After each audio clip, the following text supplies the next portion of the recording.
പ്രിയപ്പെട്ട വിദ്യാർത്ഥികളെ, നമ്മൾ പാഠത്തിലുള്ള നമ്മളെ ടെക്സ്റ്റിലുള്ള ഭാഗം തന്നെയാണ് ഇനിയും എടുക്കാവുന്നത്. ഈ ഒരു കവിത കൂടി സിലബസിലുണ്ട് കേട്ടോ. ബഹാർ, വസന്തം വസന്തകാലം എന്നൊക്കെ പറയും.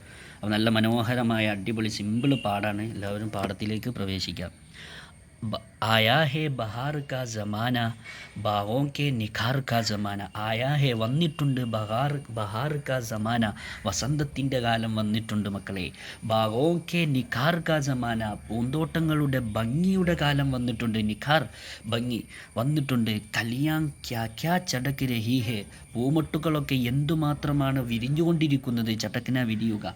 സാരി റവഷീം മഹക് രഹി ഹേ, എല്ലാ വഴികളിലും മഹക് രഹി ഹേ, സുഗന്ധം പൂശിക്കൊണ്ടിരിക്കുന്നു. ഹൽക്കി ഹൽക്കി പതുക്കെ പതുക്കെ യേ, ഈ ബഹാർ ഉൻകി ഖുഷ്ബു, അവകളുടെ വസന്തകാലങ്ങളുടെ സുഗന്ധങ്ങൾ. ചമൻമേ ഹർസോ, പൂന്തോട്ടത്തിലുള്ള എല്ലാ വസ്തുക്കളിലും പേലി ഹോത്തി ഹെ, പരത്തിക്കൊണ്ടിരിക്കുന്നു. അപ്പം അതിൻ്റെ സുഗന്ധം എല്ലാ വസന്തങ്ങളും എല്ലാ പൂന്തോട്ടത്തിലുള്ള എല്ലാ വസ്തുക്കളിലും പരന്നുകൊണ്ടിരിക്കുകയാണ്. ചെടിയാ ഗാത്തി ഹെ ഗീത് പ്യാരെ, അതായത് പ്യാരെ ഗീത് ചെടിയാ ഗാത്തി ഹെ, അപ്പോൾ പക്ഷികളെല്ലാം അവർക്ക് ഇഷ്ടമുള്ള ഗാനങ്ങൾ പാടിക്കൊണ്ടിരിക്കുന്നു. ചെടിയാം പക്ഷികൾ ഗാത്തി ഹെ പാടിക്കൊണ്ടിരിക്കുന്നു. ഗീത് പ്യാരെ, അതായത് പ്യാരെ ഗീത്, അവർക്ക് ഇഷ്ടമുള്ള അവർക്ക് പ്രിയപ്പെട്ട ഗാനങ്ങൾ പാടിക്കൊണ്ടിരിക്കുന്നു. എന്നാലോ സുൻതേ ഹൈ ഫൂൽ ചമൻമേ സാരെ, അതായത് പൂന്തോട്ടത്തിലുള്ള സാരേ പൂൽ, എല്ലാ പുഷ്പങ്ങളും സുൻതേ ഹൈ, ആ പക്ഷികളുടെ ഇഷ്ടമുള്ള ഗാനം കേട്ടുകൊണ്ടിരിക്കുന്നു. കണ്ടോ, അതൊക്കെ ഇങ്ങനെ ഒരു പൂന്തോട്ടത്തിൽ സന്തോഷത്തൊക്കെയാണ് എന്താണ് സൂചിപ്പിക്കുന്നത്. കിത്തിനി റാഹത്ത് ഫസാ ഹവാ ഹെ, എത്രത്തോളം റാഹത്തുള്ള ആശ്വാസമുള്ള ഫസാ ഹവാ ഹെ അന്തരീക്ഷമാകുന്നു. ഗോയാ ജന്നത്ത് കാ ദർ കുലാഹെ, ഗോയ എന്ന് പറഞ്ഞാൽ ആയിരുന്നിട്ട് പോലും കേട്ടോ. ഗോയ ജന്നത്ത് കാ ദർ കിലാഹെ, അതായത് ഈ സ്വർഗത്തിൻ്റെ വാതിലുകൾ, കുലാഹെ നാട്ടോ, കിലാഹല്ല കുലാഹെ, ജന്നത്ത് കാ ദർ, സ്വർഗത്തിൻ്റെ വാതിലുകൾ, കുലാഹെ തുറന്നിട്ടുള്ളതുപോലെ.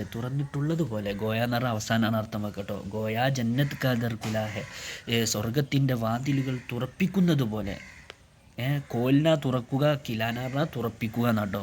അപ്പം എങ്ങനെയാണ് ഗോയ ജന്നത്ത് കാ ദർ കിലാഹെ, അതായത് സ്വർഗത്തിൻ്റെ വാതികൾ തുറപ്പിച്ചിട്ടുള്ളതുപോലെ. ഈ സന്തോഷവും ഈ സുഗന്ധവും എല്ലാം കൂടി ഈ നല്ല അന്തരീക്ഷമൊക്കെ സ്വർഗത്തിൻ്റെ വാതിൽ തന്നെ തുറപ്പിച്ചതുപോലെ ഉണ്ട് എന്ന് പറഞ്ഞത്.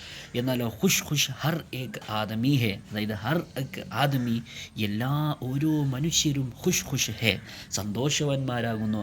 ഹർ ഷേമെ, എല്ലാ വസ്തുക്കളിലും, ബലാക്കി ദിൽകശി ഹെ, അതായത് എല്ലാ വസ്തുക്കളിലും, അതായത് ഹൃദയത്തെ അതിയായി മോഹിപ്പിക്കുന്നുണ്ട്. ബലാക്കി ദിൽകശി എന്ന് പറഞ്ഞ ഒരു പ്രയോഗമാണ്. അടിയിൽ അതിൻ്റെ അർത്ഥം പറയുന്നുണ്ട്. അതായത് ഹൃദയത്തെ അങ്ങേയറ്റം ആകർഷിപ്പിക്കുക എന്നാണ്. അപ്പം ഹൃദയത്തെ അങ്ങേയറ്റം ആകർഷിപ്പിക്കുന്ന എല്ലാ വസ്തുക്കളിലും അതിൻ്റെ ഹൃദയത്തെ അങ്ങേയറ്റം ആകർഷിപ്പിക്കുന്നുണ്ട്. എന്നാലോ കൈസി ദിൽചസ്പ് ചാന്ദിനി ഹെ, എത്രമാത്രം ദിൽചസ്പ് ആകർഷണീയമായ ചാന്ദിനി ഹെ, ചന്ദ്രനാകുന്നു അല്ലെങ്കിൽ നിലാവാകുന്നു.